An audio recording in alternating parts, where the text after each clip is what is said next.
This is the fifth question. In figure A, B, C, D are 4 points on a circle. इस figure में दिख रहा है हमें कि 4 पॉइंट्स हैं A, B, C, D. AC and BD intersect at point E. देखिए ये है intersecting point E. Such that BEC is 130 degree.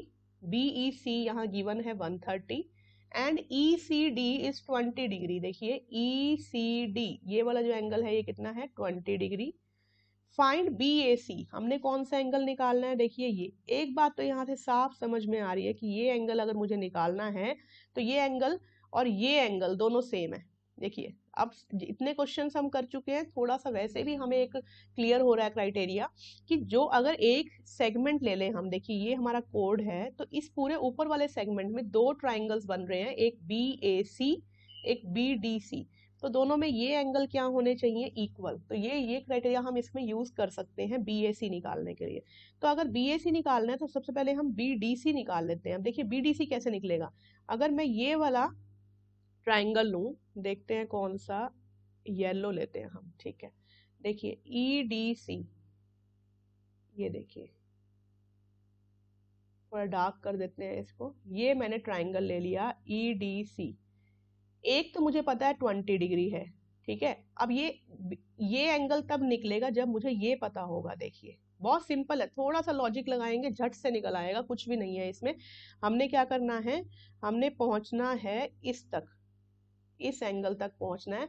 ये मेरे पास 20 दिया हुआ है, ये निकालना है. अब तो कुछ समझ भी आ रहा होगा ट्राइंगल बनाने के बाद. तो ये एंगल कैसे निकलेगा, ये पूरा एंगल 180 लीनियर पेयर. तो ये एंगल कितना निकल आएगा 180 माइनस 130 दैट इज 50. और ये 50 निकलने के बाद ये क्या निकल आएगा हमारे पास, पूरे ट्राइंगल का सम 180 एंगल्स का.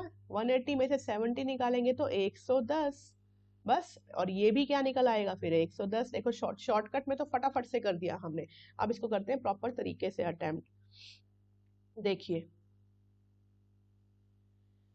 सबसे पहले क्या लेंगे हम कि एंगल, हाँ एंगल कौन सा है हमारा BEC, angle BEC plus angle CED equals to 180 degree. क्या है ये हमारे पास, लीनियर पेयर. ठीक है, तो BEC कितना है, ये है 130. 130 plus angle CED equals to 180 degree. ठीक है, इसको बार बार लिखने की रिक्वायरमेंट नहीं है तो इसको कर देते हैं हम रब, हो जा रब. ठीक है, तो हैंस यहीं से निकाल लेते हैं एंगल CED. ये कितना आ जाएगा हमारे पास 180 माइनस 130 दैट इज 50 डिग्री. ये कितना आ गया 50, हमने निकाल भी लिया ये. अब आ जाएंगे, ये निकालते ही हम किस ट्राइंगल में घुस जाएंगे, ट्राइंगल DEC, इसमें जाएंगे. अभी मैंने बताया क्यों जाएंगे, क्योंकि 2 एंगल्स तो मिल चुके हैं और तीसरा एंगल निकालना बहुत इजी है. इसके अंदर 50 डिग्री प्लस 20 डिग्री, इनके नाम भी लिख सकते हैं हम, plus EDC equals to 180 degree. ठीक है, इनके ऊपर इनके नाम भी लिख देते हैं. ये कौन सा है CED, ये हो गया एंगल CED. प्लस 20 कौन सा है ECD, ये हो गया ECD. प्लस EDC, तीनों का सम कितना बन जाएगा 180. तो यहाँ क्या हो जाएगा हमारे पास EDC equals to 180 minus 70 that is equal to 110. तो EDC आ गया 110. अब लिखेंगे हम एज, थ्योरम कहती है एंगल्स इन सेम